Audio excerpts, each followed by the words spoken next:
My boss humiliated me in a meeting not knowing I was recording everything. It started like any other Monday.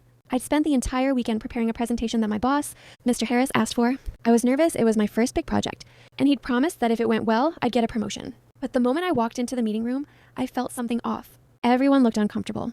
My slides were already up on the screen, but not the version I made. It was a mess, graphs missing, numbers wrong, and half the data completely changed. Before I could even explain, Mr. Harris stood up and said loudly, "This is what happens when you give responsibility to someone who isn't ready for it." Everyone went silent. My throat closed up. I tried to tell him that these weren't my slides, but he cut me off. "Stop making excuses," he said.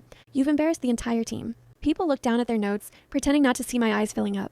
My hands were shaking so badly that I dropped my notebook. What he didn't know was that I'd started recording all our work meetings 2 weeks earlier after he'd taken credit for one of my reports and denied it.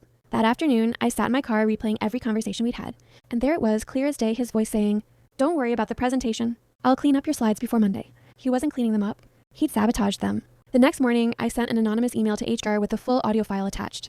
By noon, HR called me in for a meeting. When I walked into the conference room, Mr. Harris was already there, pale and sweating.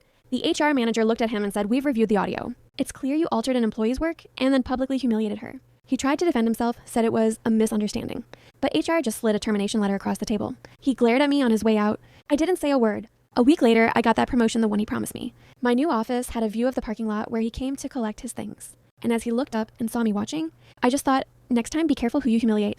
They might just be recording everything.